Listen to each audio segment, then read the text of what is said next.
Tab. Last lecture was based on the topics departmentalization around products and matrix structure, which is followed by an organization.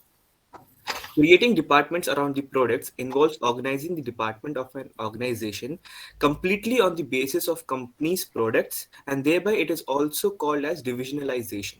For example, Honda produces both two and four-wheel vehicles, and for each subdivision, they have completely self-organized section and separate workforce for each of them. They have different marketing production schemes, and or moreover we can say that they have a self-contained company for each division. Every section has complete access to all resources. Other such examples can be ITC, which manufactures cheese, cookies, stationery items, chocolates, and many more. And they treat each product as a separate company, and then they have different marketing schemes and labor for each department created on the basis of the product. Then we discussed about the advantages and disadvantages of creating department around the products. Talking about the advantages, we can say that undivided attention will be laid on one product, which will result in quality products responsive to the need of the customer. Second, burden is lifted from the shoulders of the top managers when each product has its own division head looking after all the ongoing processes. Then, for the disadvantages, we discussed that when departments are created, we cannot make sure that a person is appointed into the department of his or her specialization. Second, duplication of efforts happen, which reduces efficiency. For example, many employees are assigned for the same task for different products, which lead to duplication of efforts. Third, finding people who are well trained or talented people who can be trained to head each division is a more difficult job. The top managers may start losing control as most of the decisions are being taken by the divisional head as they do their own coordinating based on the product. Then we discuss about creating matrix structure followed by an organization. Based on the matrix structure that ma'am shared, we saw that people and resources were grouped in two ways. Horizontally, product departmentalization was done, and vertically, functional departmentalization was laid out. So, in a matrix structure, superimposition of two or more forms of departmentalization is done on top of an existing form. So, here one employee will be reporting to two different managers carrying out different responsibilities. That is, there will be dual reporting, and it is a basic feature of matrix approach. Then we discussed about the advantages and disadvantages of matrix structure. For advantages, we can see that it is an efficient way of bringing together a variety of people excelling in different skills, for example, production team, marketing team, HR team, etc. Second, it provides a better ground for efficient internal communication flow within the organization. This way, they are able to overcome the problem of sub-unit orientation. Third, it allows people to learn about functions of other departments, and quick transfer of valuable employees happen to those departments which need more attention. Fourth, it improves employee motivation as well. Since product manager has complete authority, he or she has the power to let people work according to their convenience, and which encourages people. Fifth, it promotes concern about the cost and quality of the product. Coming to the disadvantages of matrix structure, we can note that matrix structure being a very complex structure in itself, not everybody might be able to communicate their ideas, and it also lacks hierarchy, which can lead to conflicts because there are two reporting managers. Second, there could be a lot of multitasking because employees have to follow the orders of functional and product manager as well, which can lead to increased workload. To overcome these pitfalls, traditional structures is being followed, and employees are trained to make them familiar with the algorithm before they are placed in a matrix structure. Hiring of employees could be done more selectively. Like, for example, those who are willing to work in a matrix structure can produce good results at the same time. They should be placed in a matrix structure. We can conclude that it is important for us to develop new perspective in our minds because managers require flexibility and innovation in their ideas, and only then the complexity can be addressed. Thank you, ma'am. Thank you, sir.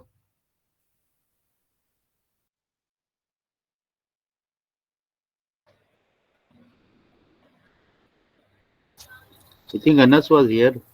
Yes, ma'am. Yes, ma'am. Yes, sir.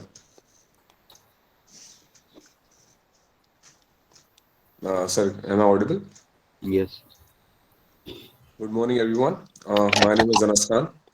I was born and brought up in Aligarh itself. I did my schooling from St. Philip Senior Secondary School, Aligarh. And after that, I completed my graduation in B Honors Political Science from Aligarh Muslim University.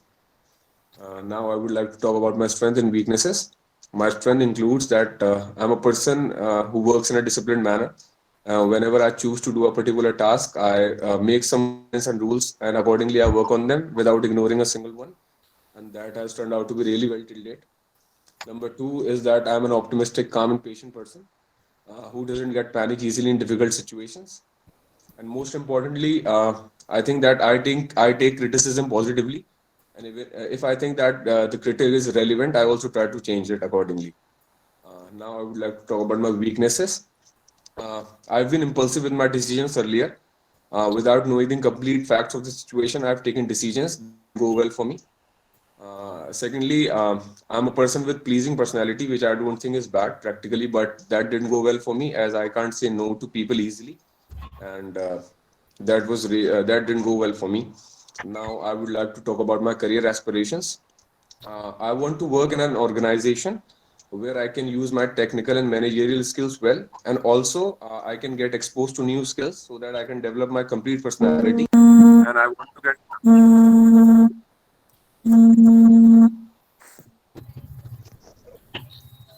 sorry, sir. I was talking about my career aspirations. I want to work in an organization where I can use my technical and managerial skills well, and I can get exposed to new skills so that I can evolve as a good human being and evolve my complete personality. Now, I would love to talk about my achievements, some of my achievements. I was appointed as the organizing secretary for University Fusion Music Club for the session 2019 and 20. And recently, I've been appointed as the general secretary of the same club, University Fusion Music Club. And I'm a state level basketball player and also a national level musician. After my 12th standard, I took a break of 1 year and completed my diploma in electronic music production from Beat Factory, Delhi. Thank you. Thank you, sir. Thank you, ma'am. You have done your BA in political science, Yes, sir. and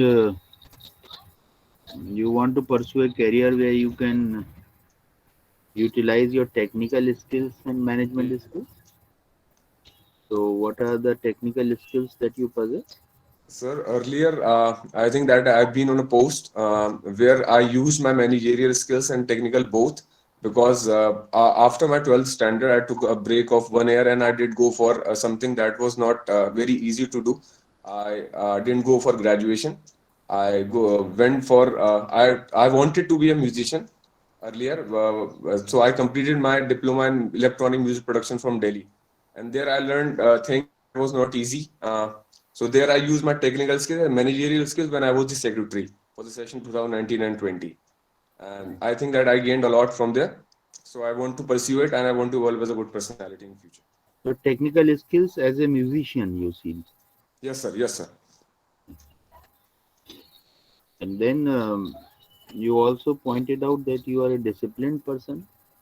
Yes, sir. I think that whenever I choose a particular task, whenever I want to do a particular task, there are certain rules and guidelines that I make for it. And I try that I should not ignore a single one. And that has turned out to be really well till date. I don't ignore a single rule that I make for it. Basically, a complete plan for something But to achieve. I don't know why it happened, but you joined late today. Is it disciplined approach? Yes, sir, because due to connectivity issue, I joined when someone was giving repack, so I didn't speak in between.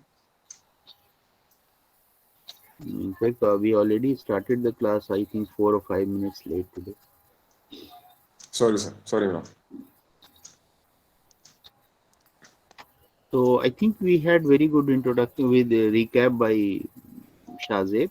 It was, I liked the recap in the sense it was well covered. He talked about all the points in a coherent manner, and there were good examples in the recap.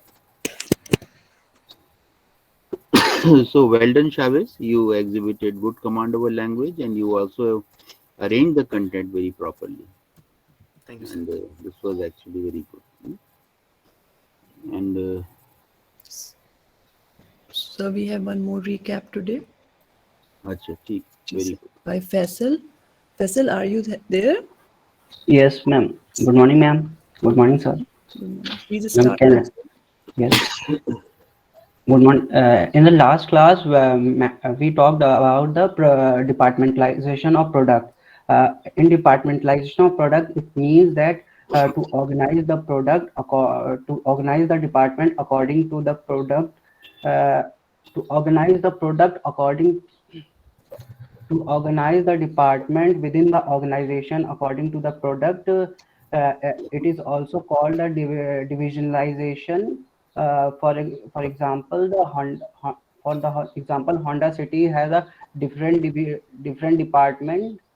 All to different department. First, it's two-wheeler department, and second is four-wheeler department, as well as sales and sales staff and production technique was also different from each other. And ma'am, second example was given was ITC has a different product. ITC has a different product like cookies, biscuits, and ghee, and all the manufacturing, sales techniques, and staffs was different from each other. The advantages of the product departmentalization of product is uh, one unit one unit is required to undivided attention towards a single product, so the particular product could not be ignored. And second is that second is that uh, second is that it is a there is a shift in the burden of top level managers, because every product there was a production department manager. uh, disadva- uh, the disadvantages of the departmental project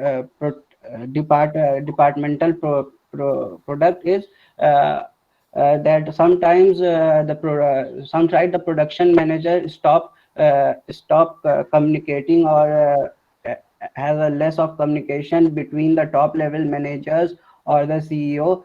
Then they can lose the then CEO lose the power on the product. Sir, ma'am also talked about the matrix structure. Matrix structure is a process in which the people and resources are grouped in two ways simultaneously, by the function and by the product. Product or the project. Vertical flow shows the functional divisionalization, and horizontal shows the product divisionalization. Uh, in matrix structure, there is also a dual reporting system in which the employees report to the two managers, product managers and the functional managers. Matrix structure matrix structure matrix structure is also also important for the geographical lines also. uh, there was an advantages of the matrix structure, which is an efficient way to bring the specialized skill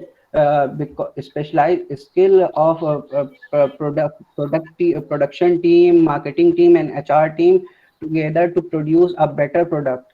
Second, it is an efficient communication between the finance group, HR group, and marketing group with all together. Third is there was an overcome problem of uh, o- subunit orientation.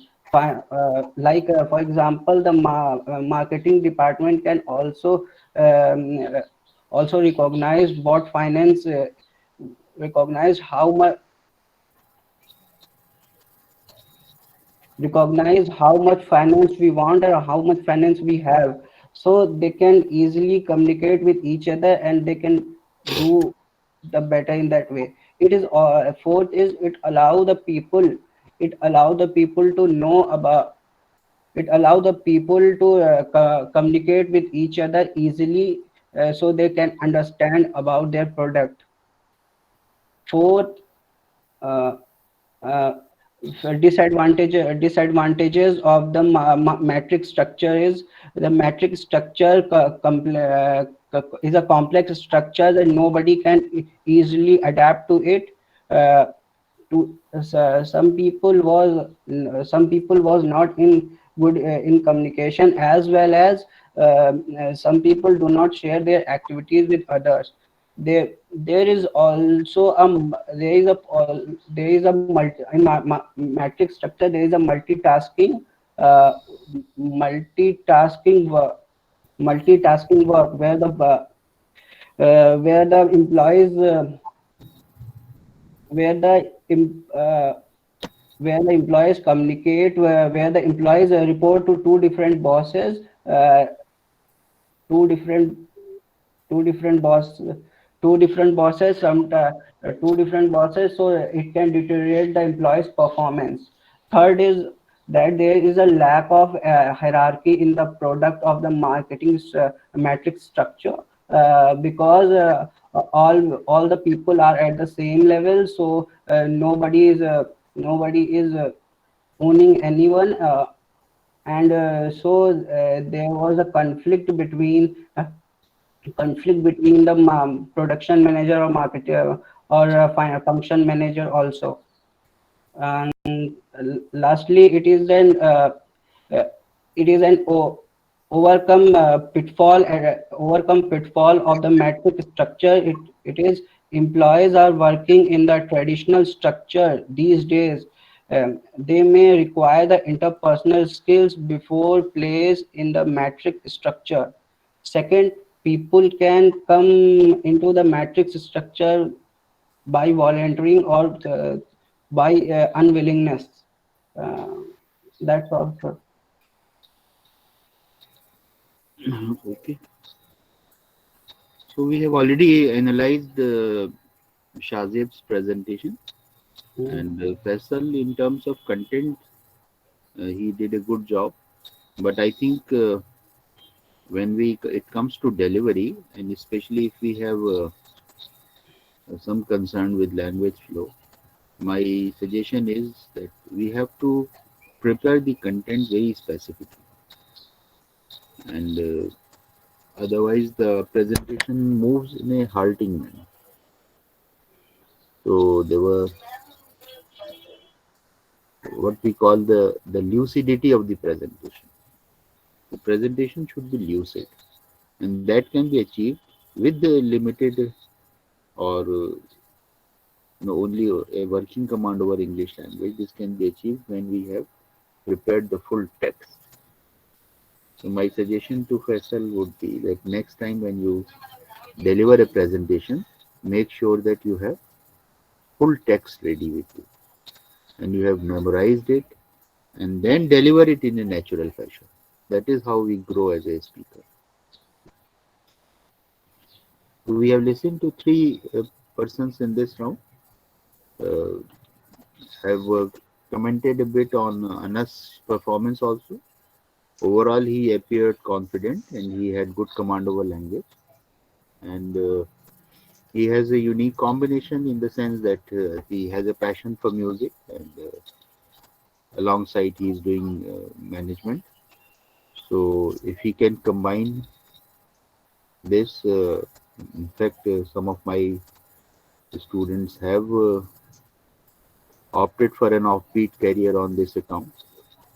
Like some of them, they have become radio jockeys, and they have done wonderfully well in that career.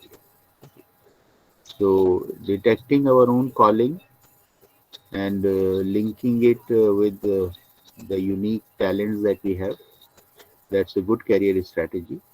We call it inside out career strategy, where we assess ourselves first and then we fit in into the world outside. Yes. So if you have a talent for it, I would say cultivate it, and then try to find out a career where you can feel like actually working.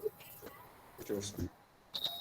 So as they say that if we choose a job that we like, we never work for a day. So that's a good career strategy. Okay, sir. Now, before Dr. Zareen talks about the next issue, I'll just give an example as a kind of illustration of matrix structure because that's a very complex structure. And I had the personal experience of it when I visited Ahmedabad. So that institution is organized like a matrix. Now, how it is why there is a need to organize an institution like IIM Ahmedabad into a matrix. Let me explain that, and that would make the point very clear about matrix. See, uh, generally we have specializations in a management amongst the faculty in the management institution.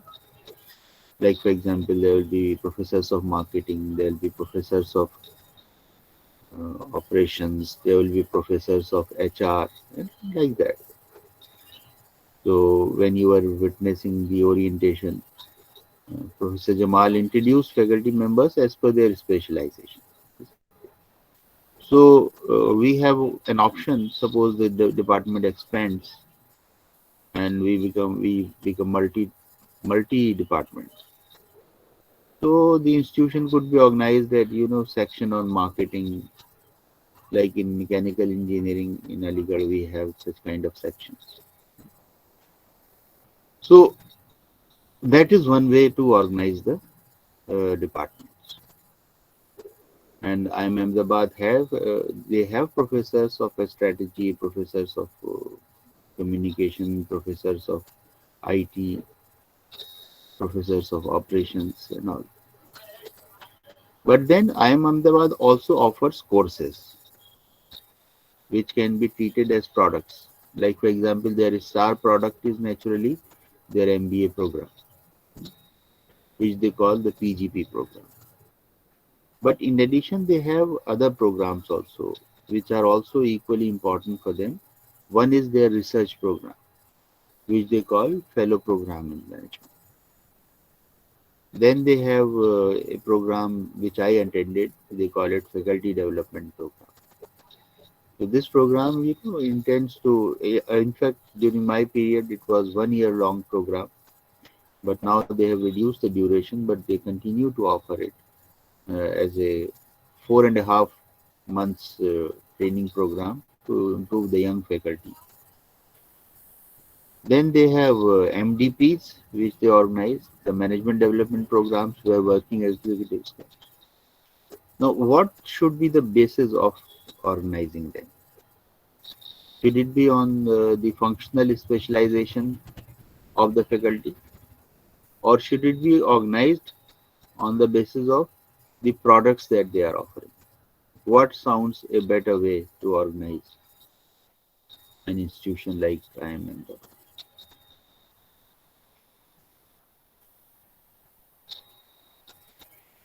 Have I So I been? think I think the products that they're offering, the kind of courses that they're offering. Now, Same, sir. I will go with what Anand is saying. Palaksh, what are you saying? So the answer is same.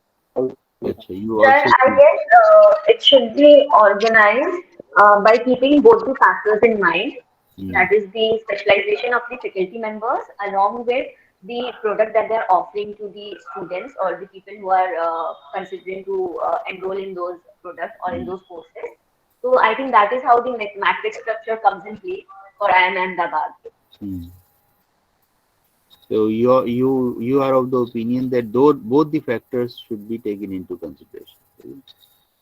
For Yes, example, sir. if we go by the option which has been suggested by Anam and Palaksh, what will happen is that there will be professors appointed for teaching in PGP, and there will be professors appointed to teach only in the fellow program, isn't it? Now, is it a good use of faculty's expertise?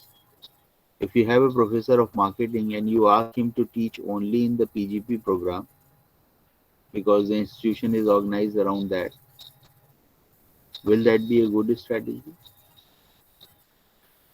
In fact, faculty's expertise could be developed and groomed and honed further if the faculty is given opportunity to teach in all the programs, because the challenges are very different. If you teach in a research kind of program, your approach should be that of knowledge creation. You should be in depth. Likewise, when you teach in an MDP program, your focus would be on more on the practical orientation, and maybe you would benefit from the range of experience that participants will bring in the class, because the participants may be from different industries and they will bring in their own experiences, isn't it? So that way the faculty would be enriched. So if we accept the contention which Anam and Palaksh have made, then will it not be less efficient use of faculty's expertise if we earmark them to a particular product or particular offering?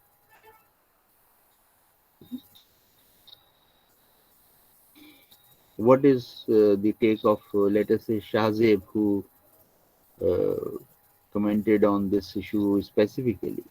Shahzeb or Faisal Quddus, what is their opinion? We have listened to three of you.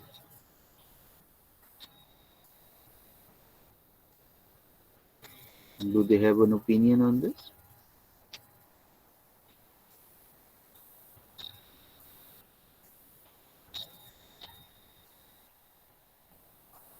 I think they are not there. Anyway, so the point I was making is that the need for metrics arises because both the issues are important. The products, and they So, should, so shall I make a point? yes, So, but don't you think, okay, fine, I understand that there should be a blend of both, but having an expertise in one field can produce better results, don't you think that? And also, if we combine both the elements, it wouldn't be complex in a structure. that complexity is the part of metrics. And in fact, the basic idea is that people who have high caliber, they revel in that complexity. For example, suppose I am a faculty member there, and I have been the PGP chairman also. But at the same time, I have headed the HR department also, isn't it?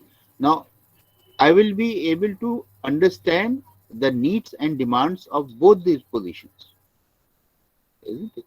So this kind of format of organizing develops unique orientation of the incumbents, because they understand the product needs, they also understand their functional specialization. Yes, in order to have that position, have that work for the organization, what is required is a high level of interpersonal competence on the part of the faculty. For example, I tell you one of the rule which IIM Ahmedabad has made, and I was very pleasantly surprised that such a, in fact, it is not a rule. It is a self-imposed discipline that they have imposed on themselves, and it has been decided in the faculty meeting, and now it has become a part of the culture. Like all government functionaries, they are also entitled for leaves, but it is an unwritten rule in the institution that once a class is scheduled, it will be held, come what may. And I was told that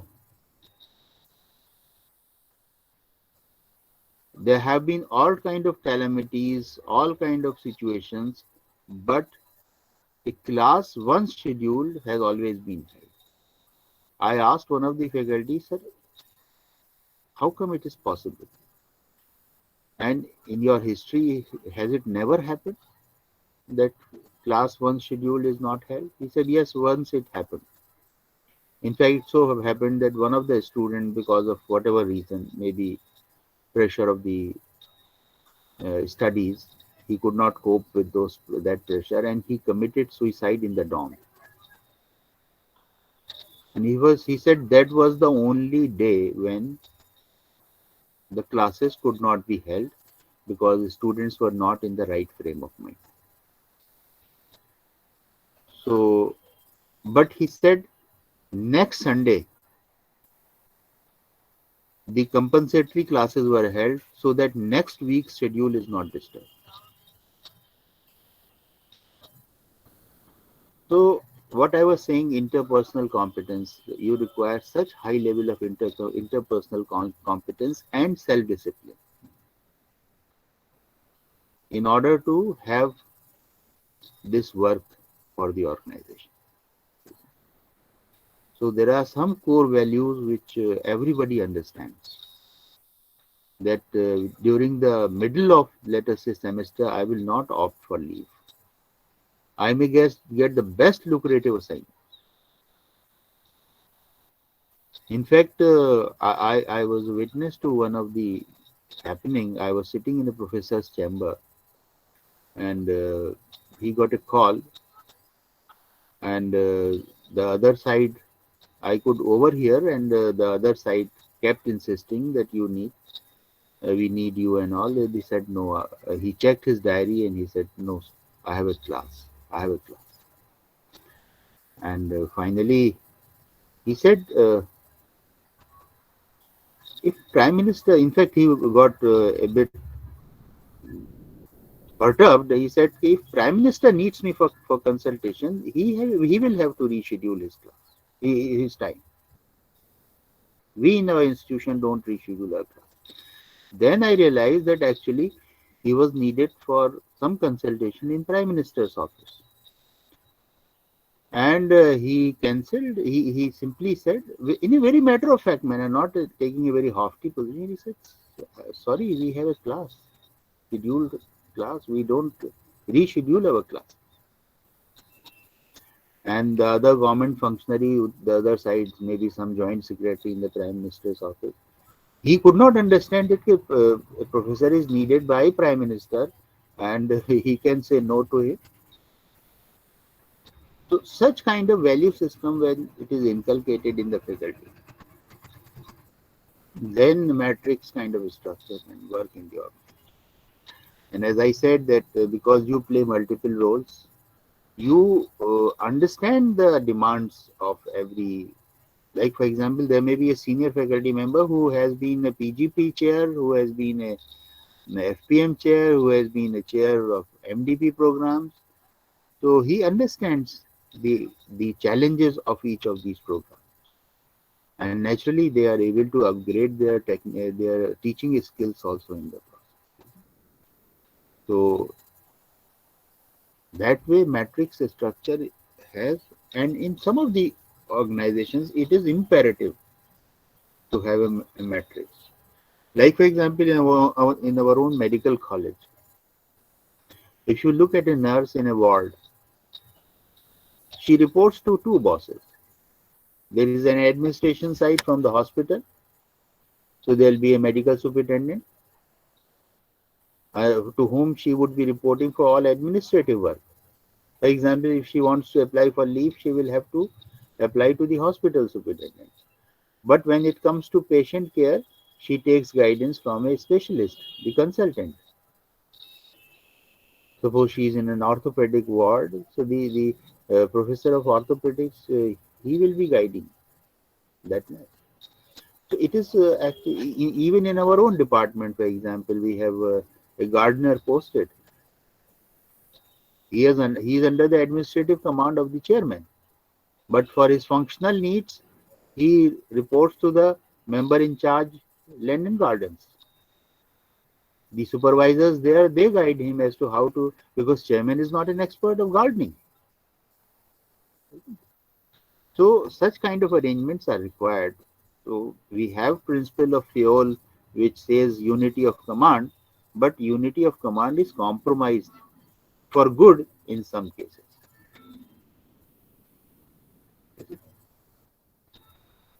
In fact, you have been a witness to compromising of unity of command all through your life till date. I I, I, I I feel you have always been under dual command. We have parents who guide their kids. So is it when this principle is compromised, is it good or is it bad?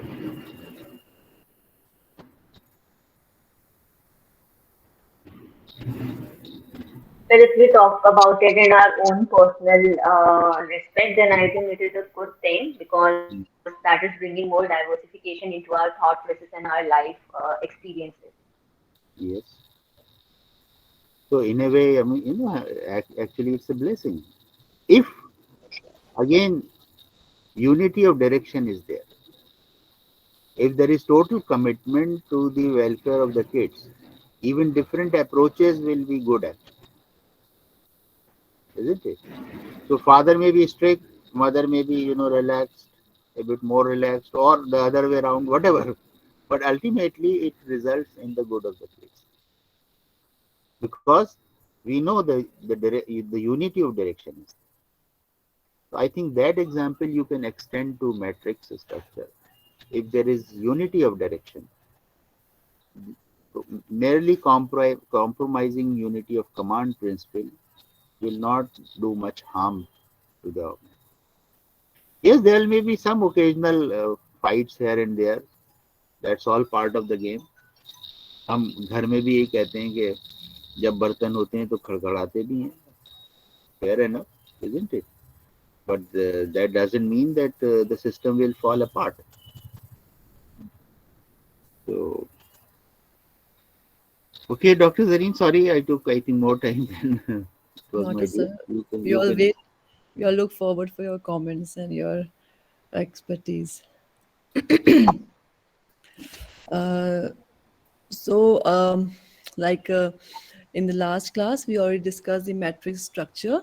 Um, we can have a look today on how structure and strategy they are interlinked, how they are closely related. So, as we know, that strategy deals with the determination of long-term goals, as the adoption of course of action and also the allocation of resources. They are very necessary for achieving goals. And on the other hand, if we see structure is the design of the organization through which the organizations are administered. Structure at one point of time, it also becomes an instrument through which the basic goals are accomplished. And somehow or the other, the structure, through various examples, we have understood how it facilitates knitting together of the total resources of the organization. And many a times managers in the organizations, they are not able to change their routines and their positions, because that they have that because through which they exercise power, they have they have control over things, and they are not able to change their routines and their functions, how they functions, until and unless there's a strong pressure. These pressures could be an opportunity, external, could come from outside, could be external needs, could be external opportunities. And when these needs come to the organization, then there's a change in strategy. The organizations bring change to strategy. A new strategy is required, a uh, new plan is required. And when a new strategy is taken up, then the structure also slowly and gradually becomes refashioned. it also it also undergoes change. So it is said that growth without structural adjustment can lead to inefficiency, operational inefficiency, functional inefficiency. Hence, it is said that the basic strategy of the enterprise undergoes change with the passage of time, which ultimately brings change in the structure of the organization. And the structure of the organization also gets changed with the passage of time in the light of strategy, in the light of the changes in the strategy. So, it is said that structure follows strategy. As strategy changes, as a strategy changes with the requirement, because of the external opportunities, external needs, structure also gets refashioned. It is also gets it also goes under, it also undergoes change.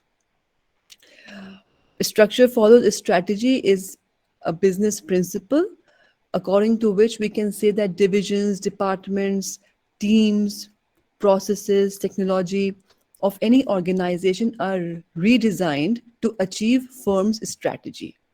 Okay, so that is why it is said that structure follows strategy. Then, as we all know, we have tall structures, we have flat structures. Tall structure implies that there's a less span of control. It There's a very close supervision, there's a more hierarchy. And flat structure, as we all have discussed earlier, even it is quick, it has very more communication among the people of at the different levels. However, there could be difficulty in flat structures as well, like we discussed earlier. But these are also the two kinds of structure, tall and flat, which are there. Sir, next we have power and authority. And since we are running out of time, should we start in the next class? I think that would be better because Ji, sir. maybe in this context of strategy follows structure. Ji, sir. Uh, I we can continue with this example that we are having. You know, every organization evolves as a single product organization. For example, IIM Ahmedabad was started primarily as a PGP program, but gradually other products were added in the offering. So that is what is the research of a person called Alfred Chandler, who is a business historian, and he studied organizations, American organizations, and noted this, that as their strategy underwent change, their structure also underwent change or has to undergo change, because the change strategy has to respond to the structure has to respond to the change strategy. So when IIM Ahmedabad was just a single product organization, only PGP, yes, functional structure could have worked very well for them. But the moment they started having other programs in the kitty, they required a different kind of arrangement. And they were responsive to this new situation and they changed. And that is why this this research of around 20 years carried out by Alfred Chandler, he summarized it in one word, that structure follows a strategy. So when strategy undergoes change, the structure also has to undergo because it has to respond. Structure is only a means to achieve the end. So, but sometimes it is not so easy in practical world, especially in bureaucratic organizations. We create a strategy, we create a structure, and then that structure becomes an end because power tussle starts. For example, at some stage, we have a department in the government of India which was controlling the issue of shares. So they had a lot of power over them. And a lot of industrialists would, roam around that department if they want to get their company's share issued. They would assess whether they need funds and all that. But then when it was liberalized, and another body, regulatory body was created, SEBI, which we call the Security and Exchange Board of India. It only oversees the working of the capital market. Now, the entire thing was then left redundant. Now, what do you do with the staff which has been created? So sometimes structure, when it is created, it becomes a liability, especially if the organization is not flexible enough to dismantle and succumbs to the power pressures that it creates. So that is the response of Alfred Chandler.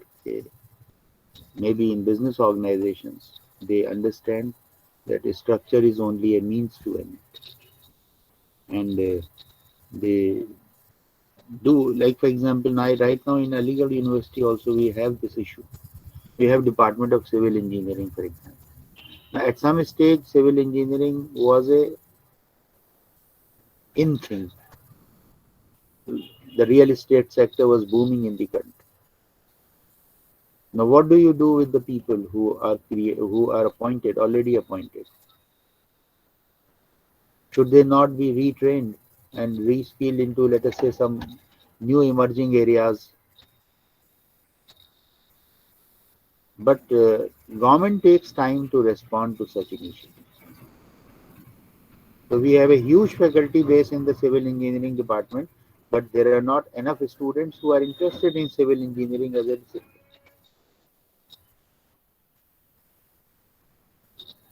So Chandler would say that no, if the strategy undergoes change. Now there are a lot of new emerging areas, like for example, biomedical engineering. That is becoming a in thing, a rage. Or for example, aeronautics. But we don't have engineering stream in that, although students have a preference. So maybe some of the faculty members should have an option to get retraining in those emerging areas, and we should create a separate department. But organizations take time to respond to still. Bureaucratic organizations especially. Thank you. Thank you, sir. Thank you, Thank you, sir. sir. Thank you, Thank sir. you, ma'am. Sir, Thank you, sir. Sir, thank you, ma'am. Thank you, Thank sir. you, sir. Thank you, sir. Thank Thank you, you, ma'am. ma'am. Thank you, sir. Thank you.